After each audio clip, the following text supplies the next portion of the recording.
welcome to another hopefully wonderful episode of a Colts podcast. My name is Brandon, and I'm brought to you here by... What are off to a great start. This is a Colts podcast. This is a Colts podcast brought to you by a Horseshoe Huddle and Fan Nation on SI.com. I'm here with your co-host, my best friend, Andrew Moore. How's it going, sir? How are you? Hey, we got through it. Doing great. It's my first time. It's a good week. It's nice outside.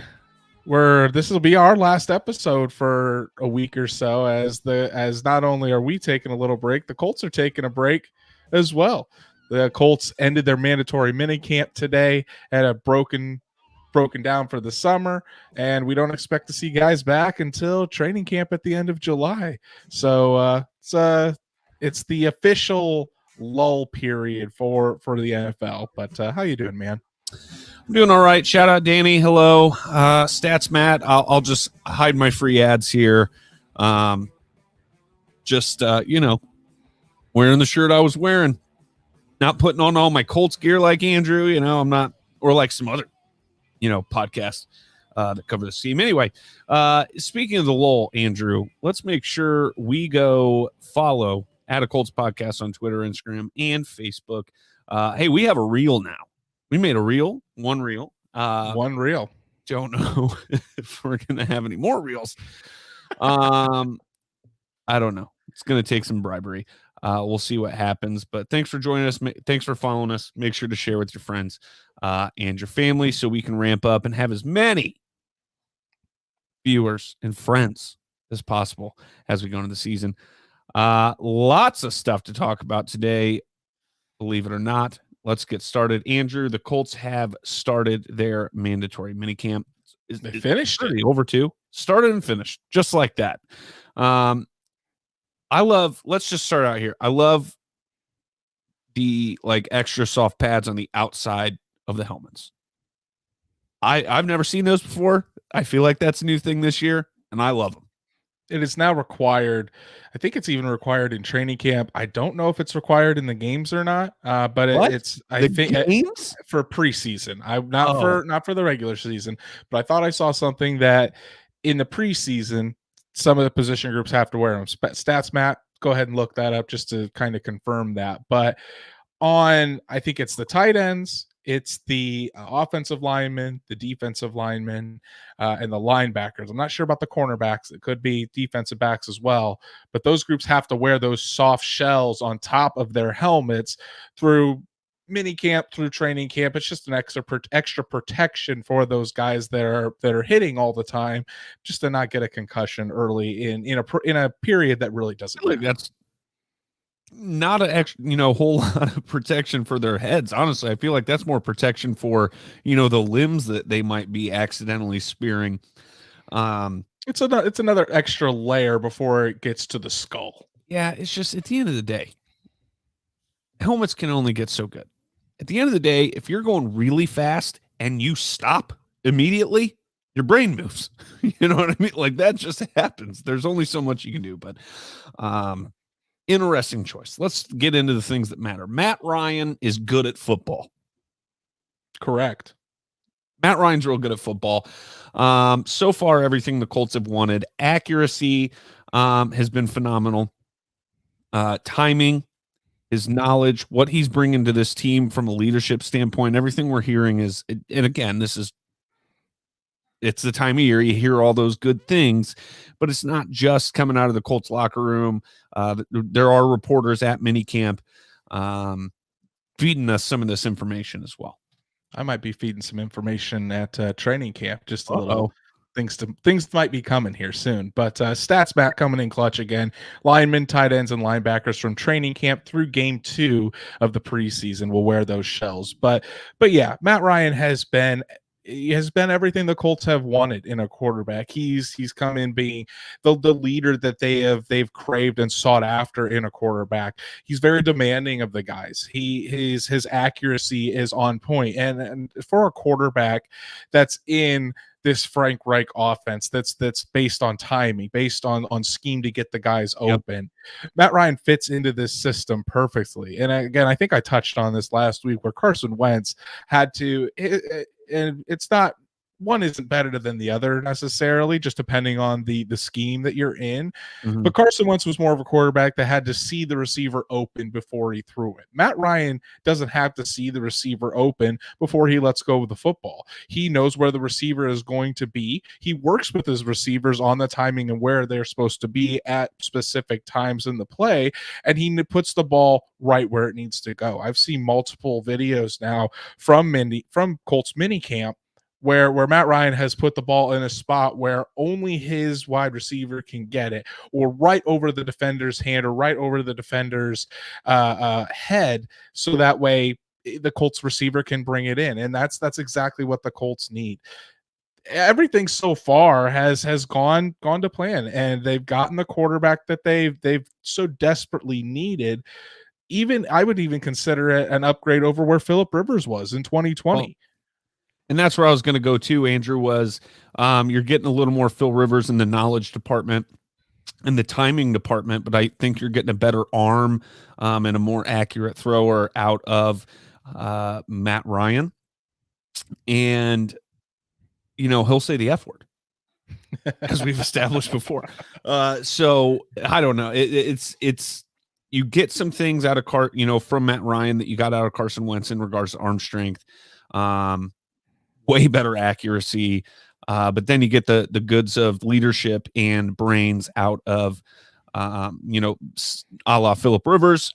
And I think Matt Ryan, he's not a guy that you define as a mobile quarterback, but he's much more mobile than Phillip Rivers was. So I really think, I saw a tweet, and it's way too early. It's way too early to start feeling this way, but somebody said this Colts team feeling a lot like the 2021 Rams, and that'd be awesome, to continue this crazy trend of veteran quarterbacks going to a well-established team that are just a piece or two away, one of those pieces being quarterback. It'd be pretty exciting. Well, I like how you said that Matt Ryan's a little bit more mobile than Phillip Rivers, and I think obviously we're not talking about a Lamar Jackson, Russell Wilson, mobile in the pocket. Patrick Mahomes coming at him, he can sidestep somebody. Exactly. The footwork and the ability to escape those rushers within the pocket. It's something that Tom Brady has really perfected over his career. Nobody thinks of Tom Brady being a mobile quarterback, but Tom Brady moves very well inside of that pocket to evade those rushers, get maybe an extra second or two so he can still deliver the ball accurately to his weapons down the field. That's exactly what Matt Ryan does as well. All right, let's talk about these receivers, Andrew. Standout, young wide receiver, still young, somehow. Never seen him on the field, but still young. Paris Campbell seems to be a standout. Pierce is getting some good chances. What are you seeing out of these young wide receivers? It's interesting because you hear about what's happening and what's coming out of Colts camp, and you're starting to see some roles being defined. A lot of the stuff too, and obviously it's June. We need to preface all of this by it's June, but some of this stuff does matter. The Colts are starting to build on their install so that way they can hit the ground running in training camp. Mm-hmm. A lot of the stuff that's been going Michael Pittman's way has been over the middle catches in traffic, kind of that traditional X wide receiver role where he's catching those balls and really getting him in some space over the middle so he can use his yards after catch ability. You see Paris Campbell a lot of times. Before you go on from Michael Pittman Jr., slow down, okay? You said young receiver groups. I was going to run through the whole group. I know, but I just, I saw a tweet today as well. Hey, Colts, can't wait to see how Colts fans react when Michael Pittman Jr. has a breakout season, top 10 wide receiver, and then once paid. And I said, let's hope, that's fine with me. Let's do it. Deal with that then.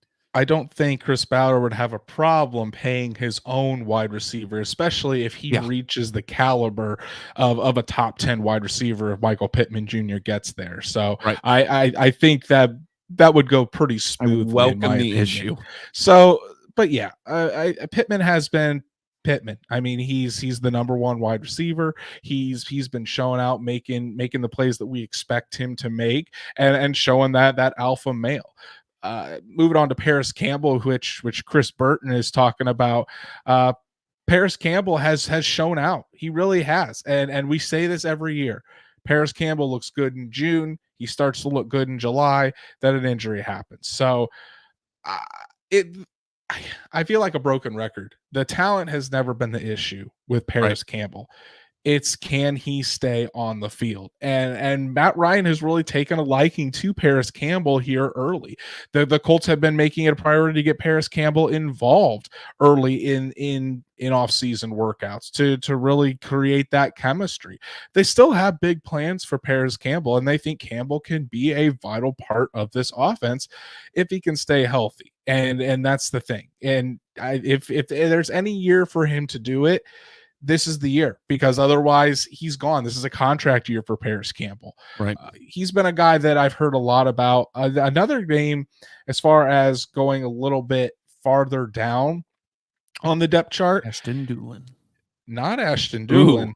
Desmond Patman. Desmond Patman has been getting some run with the number ones. Don't get my hopes up. I know my hopes up. You're a big Desmond Patman guy, but Desmond Patman he's getting the chances this in early in the spring here that he hasn't necessarily gotten in the past. And he's taken advantage of it because Michael Strawn hasn't been practicing because he's dealing with a little injury. Ashton Dulin is still getting some run, and we know what Ashton Dulin can do, but Ashton Dulin has mostly been running with the twos. It's usually been Michael Pittman Jr., Paris Campbell, and then Alec Pierce and Desmond Patman rotating in with that number one group. Ashton Dulin has been seeing some reps with the ones, but not as much as Desmond Patman and Alec Pierce. So Patman's getting a look there, and I think eventually Pierce will have that Z wide receiver role and be the starter there. But Patman could also be in that category as well, possibly be the backup to Alec Pierce or be the number 4 wide receiver. So your boy Patman's been getting some looks here in minicamp.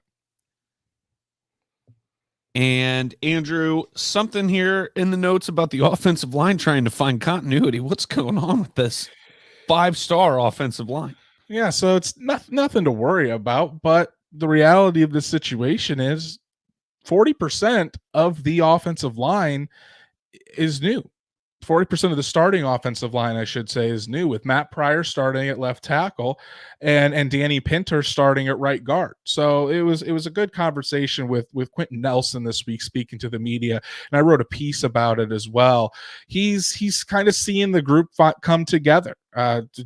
They've worked with each one of them before, and each one of them has started in some particular situations, but they haven't been the full-time starter there. Yeah. So, and I think one of the most underrated parts of being an offensive lineman, and I think, tell me if you agree, is just the continuity, because those guys, it's more probably than any other group in football, has to work as a cohesive unit, because if one of those 5 guys slips up and misses an assignment, the whole play pretty much blows up. So that's why Matt Pryor working next to Quentin Nelson and knowing how he plays, and Quentin Nelson knowing how Matt Pryor plays, so that way they can have that cohesion. And then Danny Pinter on the right side in between Ryan Kelly and Braden Smith, knowing how Pinter is going to be able to handle that, so that way not only can they trust that those guys are going to be able to handle their assignments, but know when in certain situations when they need to go over and kind of help those guys out. So I think that's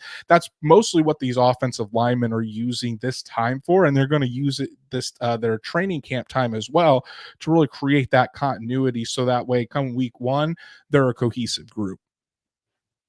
Okay, so in regards to Quentin Nelson, there's and we're going to get to it here shortly in regards to Darius and his injury and surgery. Quentin says he's feeling fine. Okay, but Quentin's also a guy that's going to say he's feeling fine. He feels good. How truthful do you think he's being when he says, he's not really – last year he was fighting through injuries constantly. playing through injuries constantly. His back, when you're a big boy like that, you're going to have issues along those lines. How much truth do you think there is in his saying he's 100% right now? I think it is true, because the big part of last because he went to Notre Dame and he's not allowed to lie. Quentin Nelson had 3 surgeries last offseason. He hasn't had one yet, and he doesn't plan on having one in these next couple months before training camp. So there's a big difference coming off of 3 surgeries in a matter of months and having a full healthy offseason. So the foot is done. It's a non-issue because that was cleared up back last August. His ankle, all healed up now with the time off. His back, no flare-ups this spring, which is a good sign. So I really do feel like Quentin Nelson, who didn't miss a snap, didn't miss a rep, was a full participant in every single practice this entire offseason through OTAs, through camp. I think Quentin Nelson's feeling really good as they break for the summer.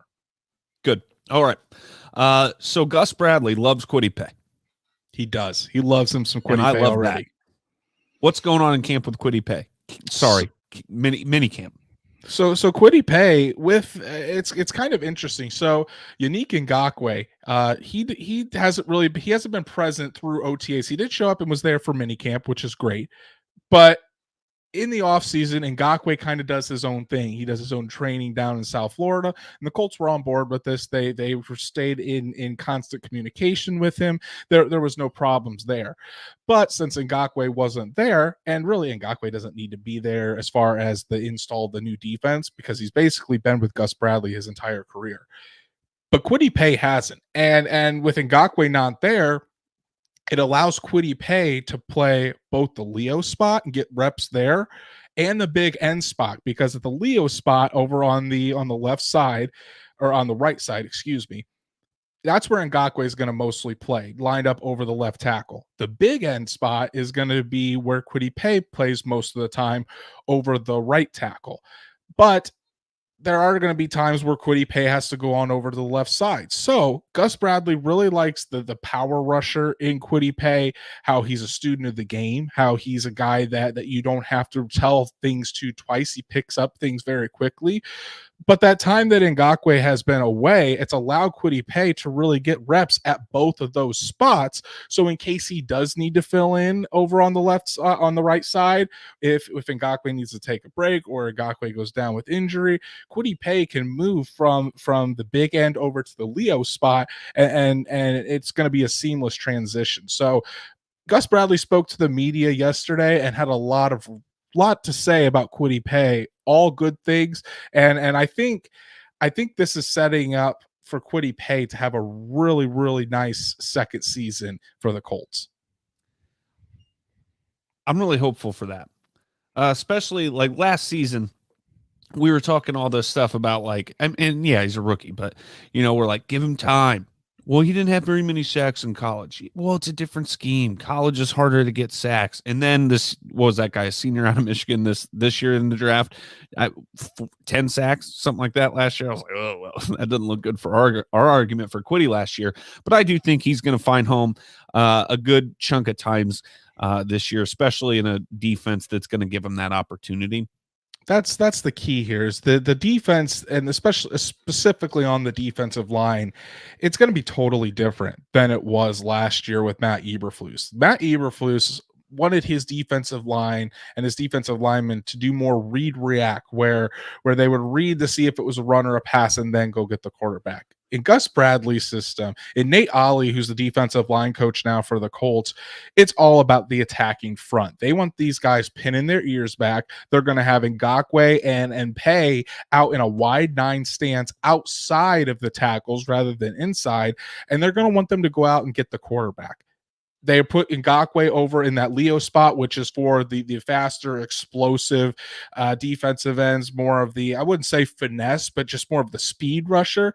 And the big end is more of the power rusher. And that's what Kwity Paye is. You would look at Kwity Paye and it's like, oh, that guy is a speed rusher a la Dwight Freeney. No, right. He's more of a power rusher, and the big end spot really fits Kwity Paye's skill set much better, and him just being to pin his ears back, not having to worry about anything else besides going and get the quarterback. I think it's going to be a big difference you're going to see this year. Short answer here, Andrew. If that's the case, because we're a really good run defense, if the defensive line, especially ends, are being used differently, how do you think that affects the run defense? Quick answer. I think who picks up the slack? That's tough. I think the linebackers are going to be there to pick up the slack because you still have Darius Leonard and Bobby Okereke back there who can fly sideline to sideline and still make tackles. I mean, the skill set of these defensive ends and the way Gus Bradley's system is that while these guys are still pinning their ears back to go with the quarterback, you still have to be mindful of that running back and being able especially in a division against Derrick Henry. Right. Being able to create that chaos, though, in the pocket, it's going to allow and give these linebackers an extra step or two so that way if the running back does get through to the second level, they can go and attack. Okay. What's up next here? Darius Leonard situation.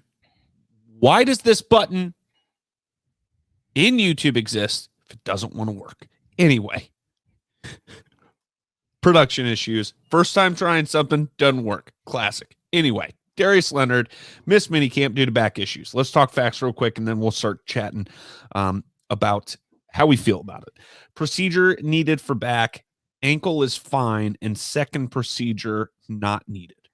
Will miss some training camp time, but expected back for the regular season. Here's my favorite thing I've read, and this was from Pat McAfee, basically, what Darius told him. They believe the ankle issue, the reason it was nagging, and this is new since I talked to you about this, Andrew. It new to me. He's claiming that this back surgery could solve the nerve issue or whatever issue was going on in the ankle. That would blow my mind. I'd be very impressed by modern science if that was the case. So, I'll kind of get to there's some confusion that's going on between just of all the information that's going on. So let's start with what you had mentioned with what Darius Leonard told Pat McAfee about the surgery. So first of all, the back injury that happened with Darius Leonard, it's not something that's been lingering for a while. It's something that happened this offseason. And it's something that just progressively gotten a little bit worse. And the Colts looked at it and they said, let's take care of this now and not let it progress to get any further. So Darius Leonard had surgery on his back, and it was for what he said was more of a pinched nerve in his back than anything. And I think it's not the sole reason why his ankle hasn't gotten better, but I think the two are connected in that the injury to his back probably wasn't allowing him to get over the hump with that ankle. It wasn't allowing the full recovery to go through because what he explained to Pat McAfee is it's more of a functioning issue with the ankle rather than an actual injury. And to get that full range of motion or full function back into that ankle, fixing this back issue will allow him to continue the rest and rehab, hence why they don't think a second procedure is needed on the ankle in order to get the ankle back to 100%. So I think that's what's going on. Frank Reich said today, was talking about it and said how the two weren't connected. Darius Leonard then tweeted that people weren't communicating right between maybe the surgeon and the Colts training staff communicating to Frank Reich. There's all a bunch of confusion going around, but the main point is fixing the back issue should allow the rehab of the ankle to move forward and to allow it to get back to 100%. And as of right now, there's no concern for Darius Leonard as far as missing regular season time. He might miss into training camp. We'll see if he even plays in the preseason. But as of right now, he should be a full go week 1 in Houston. Listen, I'm glad John, spelled incorrectly Bon Jovi, has joined our stream. Welcome. My mother loves you. I don't like this comment. Is this directed at me, John Bon Jovi? You, me, easily confused by signs of any kind? Listen, I'm a smart guy, okay? That doesn't make me not impressed by modern science. Okay. Where's Tom Brady? Where's Tom Brady? I don't know. Tom Brady's missing out. Everybody thinks that's so funny, by the way. As do I. I found it annoying at first, but now, I mean, it is absolutely hilarious. And Kyle Stute makes a good point here. Well, he was walking the day after, not a crazy invasive surgery. Here's my concern, Andrew, and I've talked to you about this. I tweeted about this, kind of a spoiler for my main take on this. Now, granted, this was before I read what Pat McAfee, had talked to him about. I feel there's a reason the ankle was a nagging issue. If Darius Leonard is the guy that you go, he'll be back for the regular season, don't worry about it, okay? There's a reason for that, right? Because he pushes hard in rehab. The question is his ankle a nagging issue because he pushes too hard in rehab? He goes too far, far and above the words, and that's my concern with this back. Like, okay, great. That's what you say because you know him, but is that a good thing? I don't want him to push too much just to be back for game one. You know what I mean? Like, it's game one. It's against Houston, which I understand how bad we've been on opening day, right? But it's Houston. We said that 2 years ago when it was Jacksonville.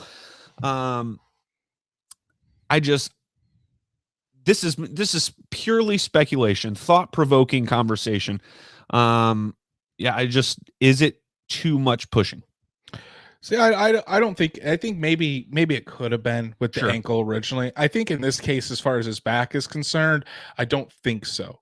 And it's because listening to what Frank Reich has said, listening to what Darius Leonard has said, it's not about trying to get back as quickly as possible with this back injury. Both Darius Leonard and Frank Reich have said that it's a minor procedure. It's as Kyle Stewart said, not an invasive surgery. So it's not like he's having major surgery on his back that's going to take months to heal. The Colts are saying that it's probably his recovery is going to go into training camp. But as far as the timeline that he's probably heard from the surgeon, from the Colts medical staff, they don't think that he would, even taking the long route in recovery from this surgery, that week one is in jeopardy. Neither one of Frank Reich or Darius Leonard really seemed concerned with that. And you would think that if it was something that was close, you would hear, just by the way Darius Leonard is, he would say something like, I'm going to push hard to be back for week one.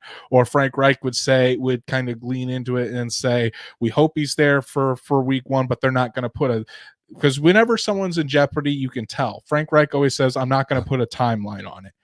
He didn't do that this time. So that makes me think that it's not something that they're going to push him to be back week one. It's they fully believe that with a regular timeline, he's going to have plenty of time and doesn't have to push it.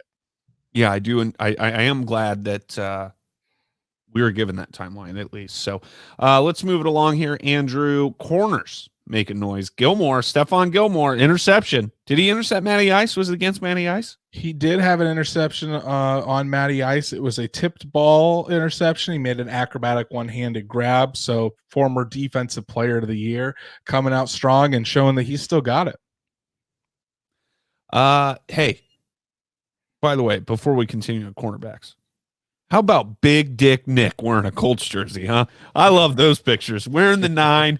My fiance is going to kill me. I might have to get a Nick Foles jersey. Might have to go digging.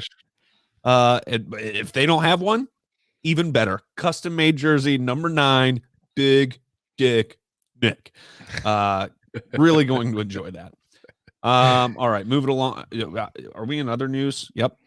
Not doing my production job here. We only talked about. Oh, we're in minicamp still. Yeah. Yeah. We only talked about Gilmore. I thought you were going to transition over to the next. We are. Listen, I can't believe Andrew just keeps leaving this out, and he has it buried in the outline here as if it wasn't the title of our episode last week. Kenny Moore was at minicamp and participating. So everybody who's got their panties in a bunch, take a chill pill. Yes, the contract issue is going to continue. Like, it's going to be a thing going to be a concern.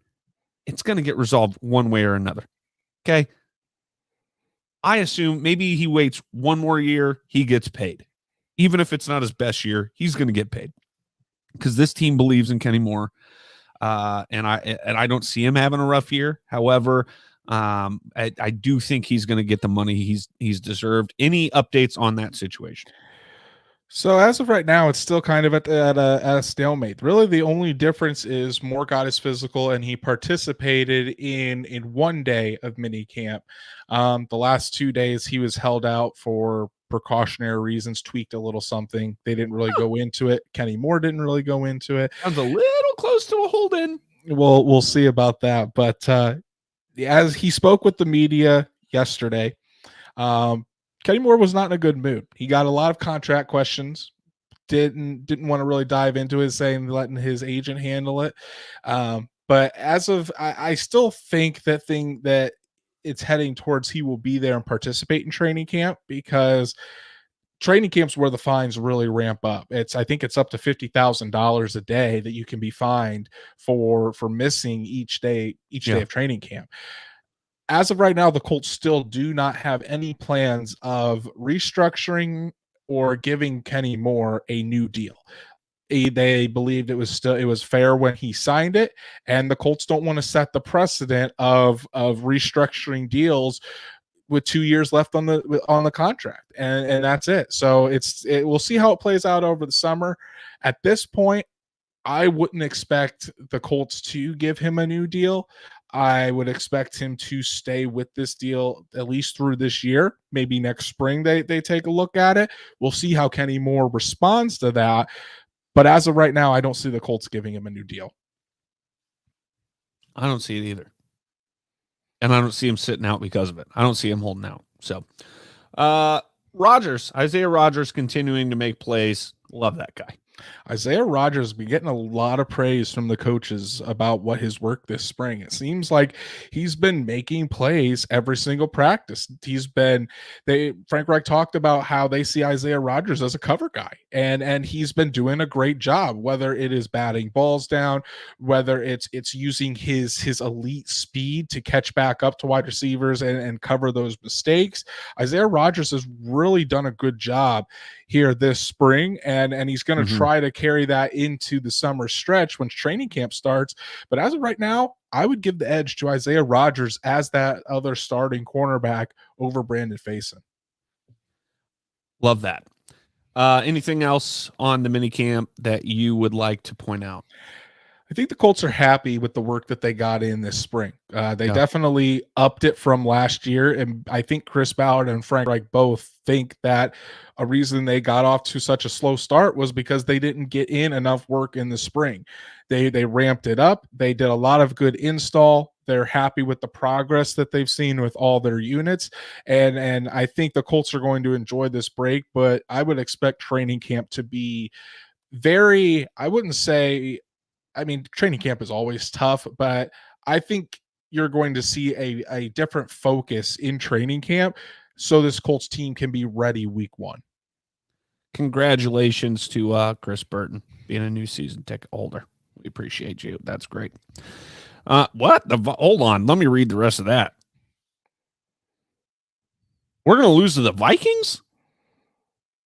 The Vikings? Ooh, that's an interesting loss pick, Chris. Interesting. I don't think we lose to the Raiders. No way in hell. I think we are going to come firing at the Raiders. I think Ngakoue could get 3 sacks that day. I think Derek Carr is going to have a rough day. We'll see. I think that's the one I told you I kind of wanted to go to. Is that at home again? That's in Vegas. Oh, I do want to go to that one. Devontae Adams versus Stephon Gilmore that day is going to be a fun matchup to watch. Maybe. We'll see. We'll see how fun it is. Let's move it along to other news for the Colts here, Andrew. The Colts have signed, and do not stop me for things that don't matter here. Colts have signed defensive tackle Kavion Patton. There's one. Colts waived. Now this, linebacker Jordan Glasgow and defensive tackle McKinley Williams III. Jordan Glasgow, a guy we covered our first offseason, Andrew. So Glasgow's been a core special teams player for the Colts the past 2 seasons. Yeah. He did get waived because of a failed physical designation, so doesn't necessarily mean the Colts won't bring him back. But since he didn't pass his physical for minicamp, they did let him go. I think it's another reason for that, though, is some of the linebackers that some of the undrafted linebackers the Colts have got this offseason really showing out. As Stats Matt says, sounds like Weatherford is going to make the team. Sterling Weatherford has shown out, and Kyle Stewart with JoJo Doman. JoJo has really made some plays in minicamp. He's a name that I've heard the Colts coaching staff is very high on. So one of those two guys, I think, will make the team and will take over Glasgow's spot as that sixth linebacker. Rough time to fail your physical when there's guys like that trying to take your job in the first place. Mm-hmm. Tough break for Jordan Glasgow.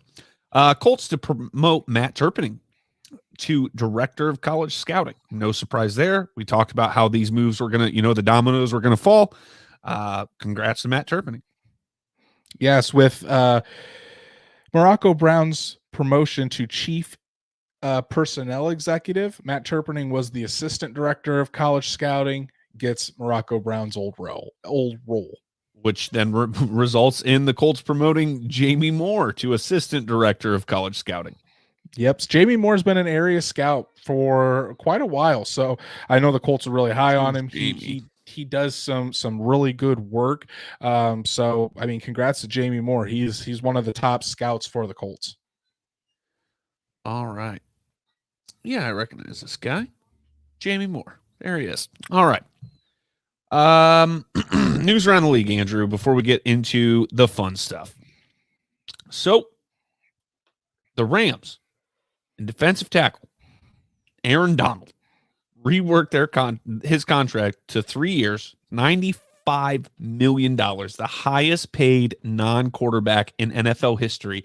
If you told me it was a defensive end, maybe I'd believe you. But a defensive tackle, unbelievable. So it doesn't matter with this guy. He's phenomenal. I've seen zero fall off from him. I just can't imagine that the very best player in his position is still making less than Bryson DeChambeau is to go play for Saudi Arabia in an advance, by the way. Golf's a wild sport, man. But Aaron Donald, easily one of the best defensive players in NFL history. I would probably put him, he's easily in my top 5 of defenders in NFL history.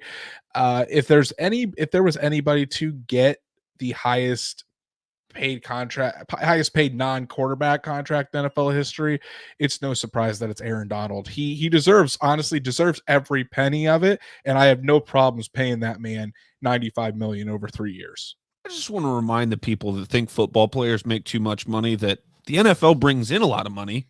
These teams bring in a lot of money, so that's why their employees get paid a lot of money. Okay. Well, and you think about it, that's $95 million. That's before taxes, especially living in a state like California. Ooh. He's probably getting about half of that. Yeah, that's very true. Still 40 some $1 million. Chris Burton, you keep showing up. You keep putting down good comments. We'll keep mentioning them. We appreciate you. Thanks for listening. Tell your friends. Tell your mom. Tell her I said sup. All right. Too far. Sorry, Chris. Rams and wide receiver. Do they have unlimited money? I don't understand how they're doing it. Rams and wide receiver Cooper Kupp agreed to a 3-year, $80 million extension with $75 million guaranteed, most guaranteed money for a wide receiver in NFL history. Are they just banking on this jump in the salary cap next year? Because there's going to be one. Right? That's exactly what the Rams do, and it's not like teams besides the Rams can't do this. The Rams aren't special, but what the Rams do is they just place a lot of they give these guys big time money, and they backload the contracts so that way when the cap does jump up, they aren't cap stricken by it because they're able to fit in these big contracts. So I heard Tom Pelissero, phenomenal guy.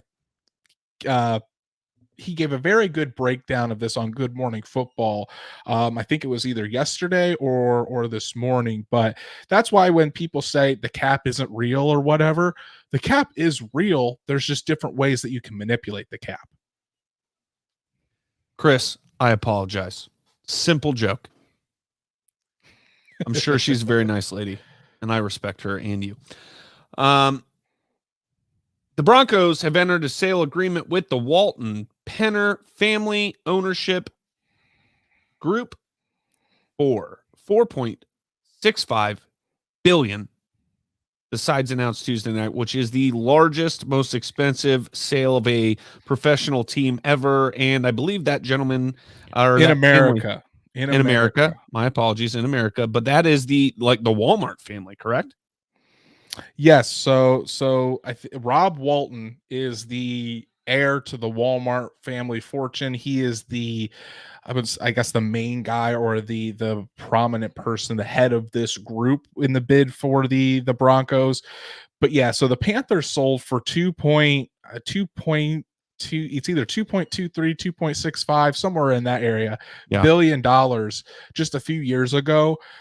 The Broncos sold for almost double that. It's an incredible sale for the Broncos.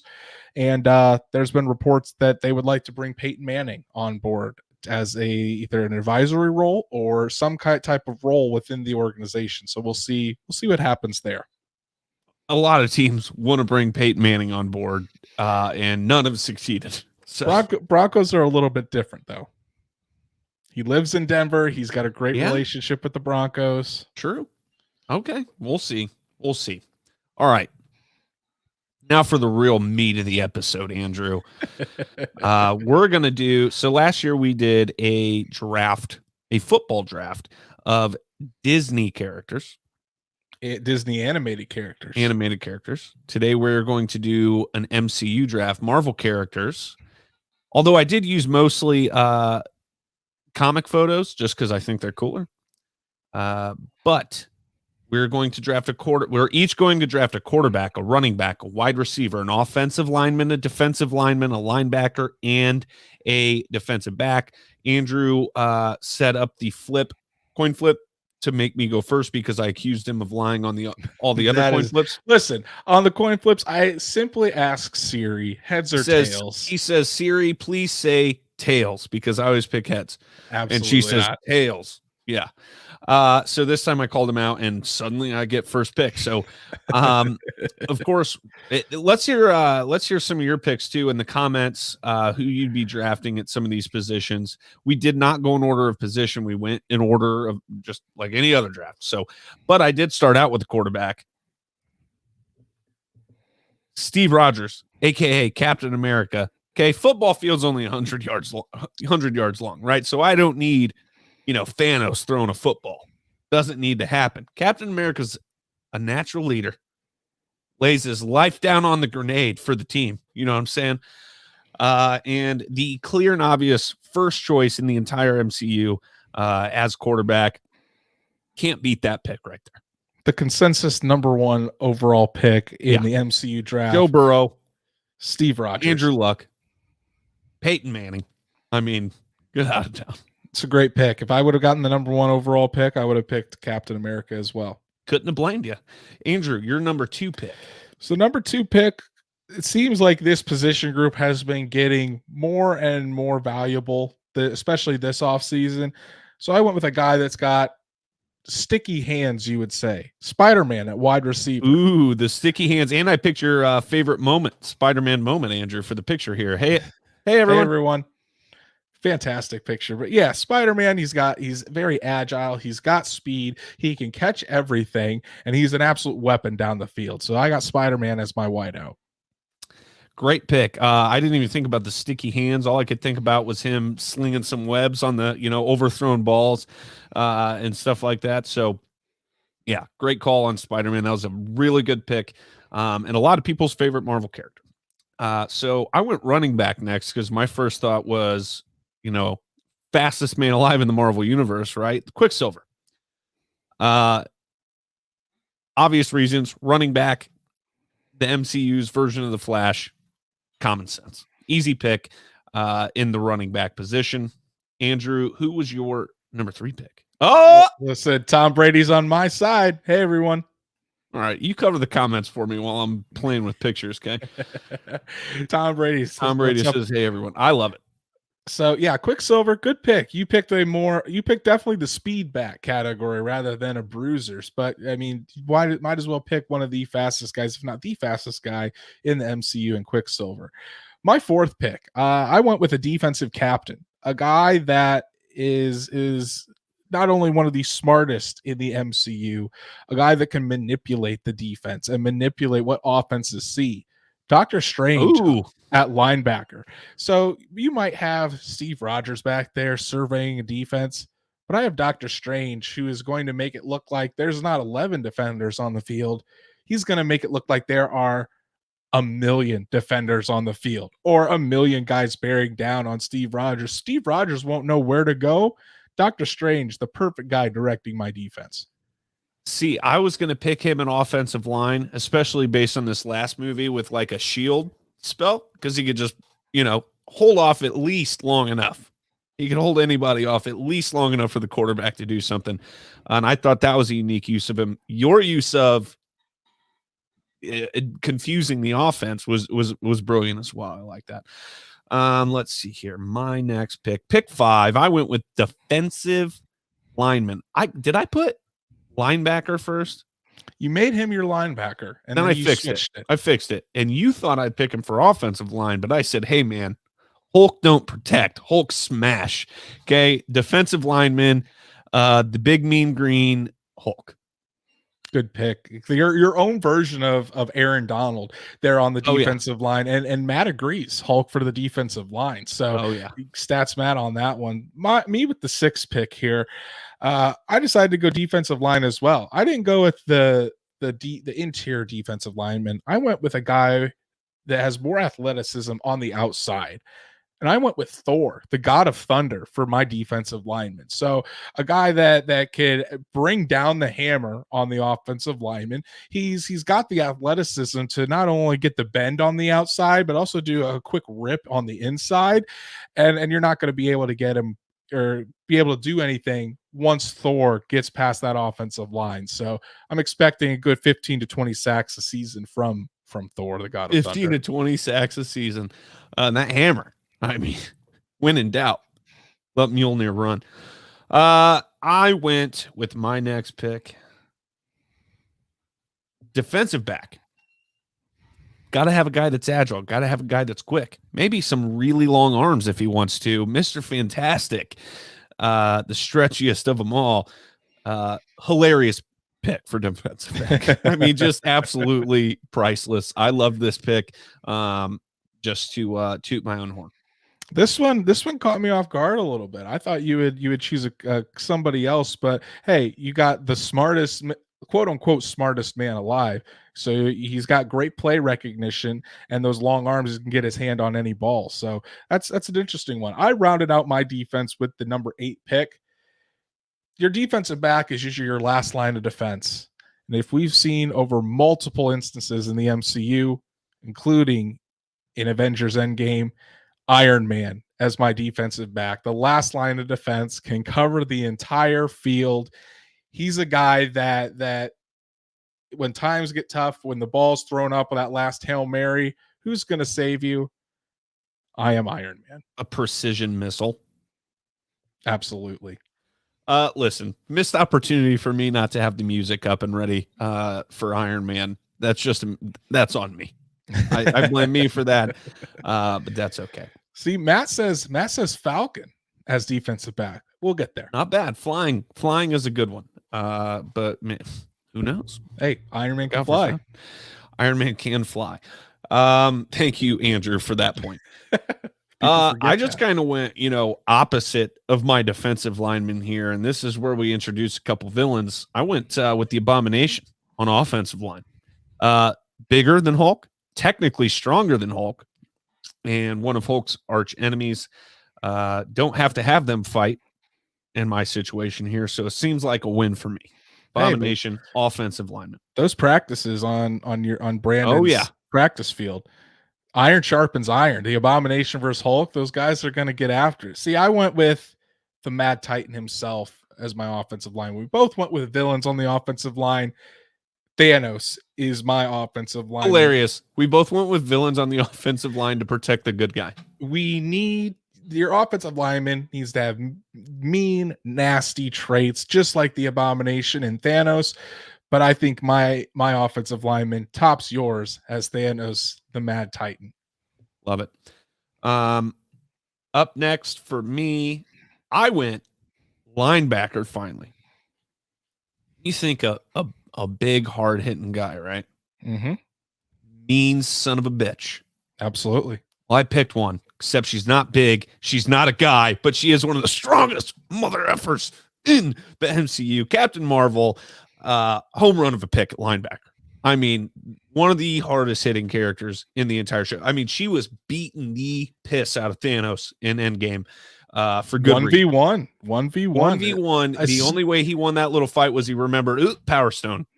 A sneaky good pick by you with Captain Marvel as the middle of that defense, because not only can she pack a punch, she's got range. She can cover the middle of the field. Great pick. So I went, and here's where my biggest my shocker of a pick comes in.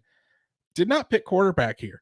This was weird. Went with running back. Went with the Scarlet Witch. And I can't wait for this explanation. I need to hear it. And here's why. So you went with Quicksilver, very fast running back. I don't necessarily need to have speed. I mean, Scarlet Witch can fly pretty quickly, but when you can control the minds of every single defender out there, you don't need to be lightning fast. You can just control them all to just stand there as she basically takes the ball and walks 100 yards into the end zone. No defense against that. As we've seen in the last cut in WandaVision and in Doctor Strange Multiverse of Madness, Scarlet Witch is one of the most powerful characters in the MCU. She is indeed. Well. Yep, it was an interesting pick, and I like the explanation. I have no magic on my team to defend against such. You went heavy on the magic, which is nice and tricky. Magic, tricky. Slaps knee. I went with Ant-Man at wide receiver. I mean, first of all, where is the guy? And then all of a sudden, he's 25 feet tall.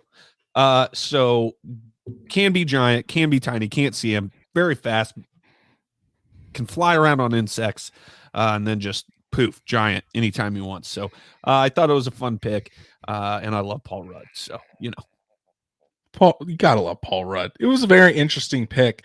I did not see Ant-Man being a wide receiver, but hey, if you can make it work, I'll trust you. So here it is. That's the final, a good alternate position for him. The final pick in our draft. And I'm going with Sam Wilson, Falcon, Captain America as my quarterback.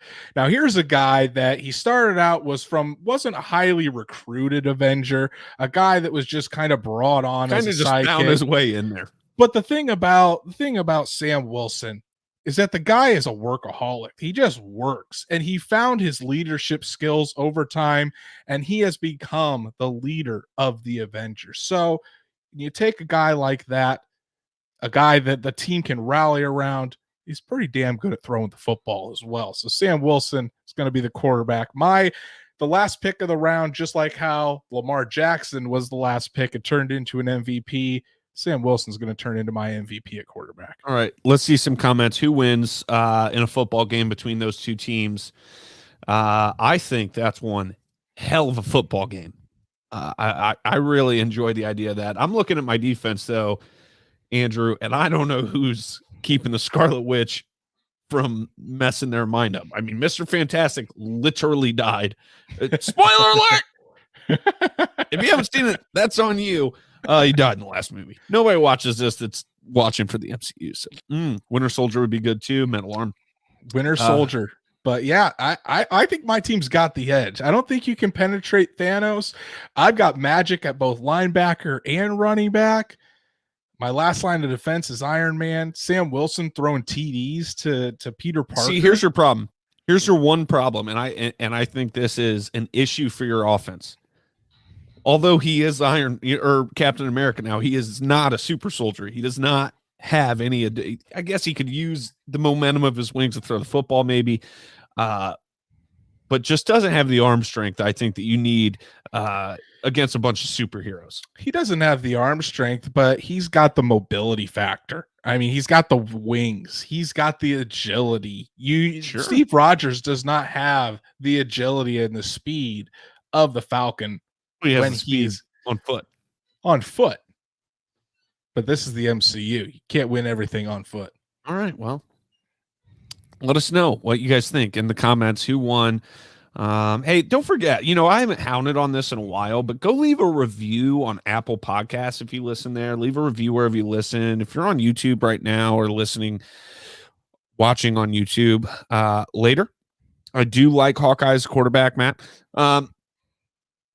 But, hit the subscribe button. Hit the little bell so you know when we're going live, especially in the off season. We're a little sporadic. Andrew, if he gets those credentials this year, might be a little more sporadic in the recording and during the season as well. So you want to know when we are going live. Also, go follow us on Twitter, Instagram, Facebook, maybe TikTok soon at a Colts podcast. Could use an intern. Unpaid intern who might know a little about video editing or can at least copy and paste some stuff on Twitter and post some stuff on Instagram. That'd be real neat. Unpaid, like us. So other than that, Andrew, do you have anything for Team 1 winner? Chris Burton coming back and saying you won. I don't know, Chris. I don't know about that, but I knew we could put our past behind us, Chris.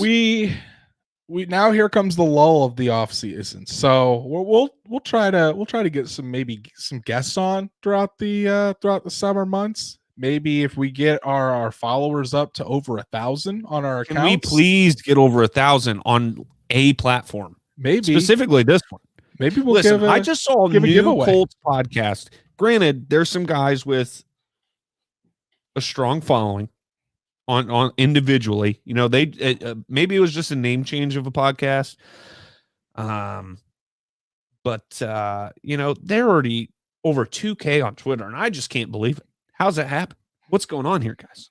Spread the word. Spread the word. Matt, stop listening to 15 podcasts and just trust us. Tell your friends. So, that's it for me. Thanks for listening. We had a lot of fun this episode. Chris, you're a real one. Go Colts. Go Colts. See you soon.